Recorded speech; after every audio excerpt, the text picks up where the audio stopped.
Actually মানে পৌরাণিক একটা প্রথা চলে আসছে, তো আমাদের বাঙালির এটা আবেগ। তবে পয়লা বৈশাখ মানেই খাওয়া দাওয়া, ঠাকুর বাড়িতে যাওয়া একটা আনন্দের বিষয়, নতুন বছরের নতুন শুভেচ্ছা আর কি, এটাই চলে আসছে। অনেক বছর ধরে আসছেন, এবারও আসছেন, কেমন দেখলেন বীর বারটা? ভালো, সবার ভিতরেই তো একটা আনন্দ। সবসময় আমি দেখে আসছি, দক্ষিণের বাড়িতে আমি ছোট থেকেই আসছি। আমার এখানে মামাদের মানে পুরোহিত, আমার মামারা সবাই আমি দেখে আসছি, বরাবরই এখানে ভিড় থাকে, সবসময় এখানে একটা জমজমাট থাকে, রাতে আরও জমজমাট হয়, ভিড়ে মানে ঢুকাই যায় না এরকম অবস্থা হয়। ওভারঅল খুব ভালো, খুব সুন্দর। এটা তো খুব দারুণ ফিলিং। অ্যাকচুয়ালি আমাদের প্রাতিষ্ঠানিকভাবে আমাদের পারিবারিক ব্যবসা, তো একটা বাবার পরে বড় ভাই করতো, এখন আমার ভাতিজা ও ব্যবসা চালাচ্ছে। তো অনেক বছর পরে আমি আজকে এই লক্ষ্মীনারায়ণ মন্দিরে এসেছি হালখাতার জন্য, ওই যাত্রা করার জন্য। সাথে আমার ভাতিজা রয়েছে, ওই মূলত ব্যবসাটা দেখে এটা একটা দারুণ ফিলিংস। তো আগে ওর বাবার সাথে আসতাম, তখন ভিড়টা অনেক বেশি ছিল, তখন আরও একটু বেশি ব্যাপার ছিল, কিন্তু এখন একটু এত ভিড় লাগছে না। তবুও এটা একটা দারুণ একটা ফিলিংস। তো সবাইকে আমার ব্যক্তিগত তরফ থেকে আমি, যদিও আমি বিজনেস প্রফেশনাল নেই, আমি ব্যাংক ম্যানেজার, তো আমার পক্ষ থেকে রাজ্যবাসী সবাইকে শুভ নববর্ষে আন্তরিক শুভেচ্ছা, ভালোবাসা, এবং সবাই সুস্থ থাকুক এবং ভালো থাকুক সেই কামনা করছি। স্যার, মোবাইল কম্পিউটার থাকা সত্ত্বেও হালখাতা কতটুকু প্রাসঙ্গিক? না, দরকার তো সেটা আছেই, কম্পিউটারের মধ্যে সিস্টেম থাকলেও এখন মূলত যারা স্টক ব্যবসা করে তাদের সাথে ব্যাপারটি রিটেলিংয়ের ক্ষেত্রে হালখাতাটার এটা খুব দরকার। আর রিটেলিংয়ে ছোটো রিটেলিং ব্যবসার ক্ষেত্রে এই সমস্ত কিছু কম্পিউটারাইজ করাটা, বিশেষ করে যারা মানে একটু ক্রেডিট ফেসিলিটি যায়, বা গ্রামেগঞ্জে হোক শহরের হোক, যারা রিটেল ব্যবসা করে তাদের অনেক ক্রেডিট ফেসিলিটি দিতে হয় মানুষদেরকে। সবার পক্ষে সবসময় যেটাই পারচেস করবে সঙ্গে সঙ্গে পেমেন্ট করাটা সম্ভব হয় না, সেই ক্ষেত্রে এই খাতার হিসাবটা রাখতেই হবে।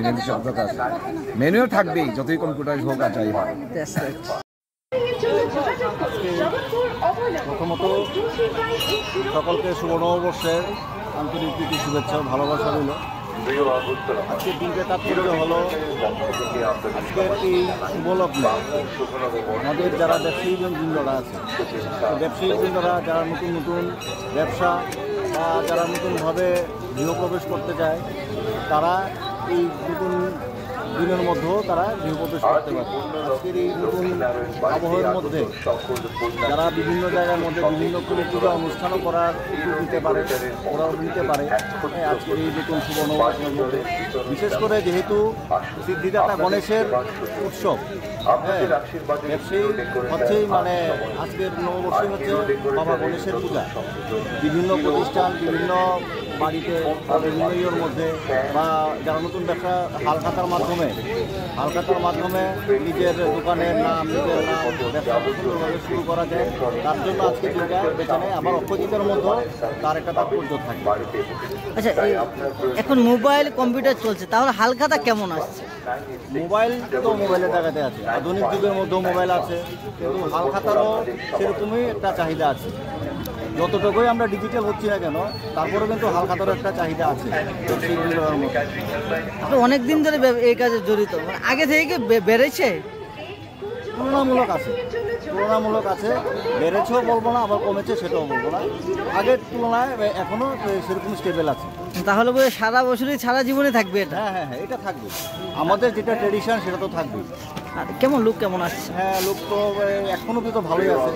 আশা করছি আরও যখন করাবে আরও ভালো হবে। সার্বিক বিবেচনা করে আপনাদের যে সম্প্রদায় কেমন ব্যবসা চলছে আপনাদের? না, সেটাকে যদি ব্যবসা বলেন তো সেটা না, মানে ব্যবসা না, এটা বলেন আমরা সার্বিক রাজ্যের জনগণ বা যারা ব্যবসায়ীরা আছে তাদের মঙ্গলার্থে আমরা আজকে এনে বসেছি।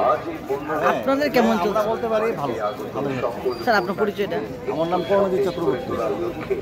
Subscribe to Tripura Info and press the bell icon so that you never miss any latest updates and news on Tripura.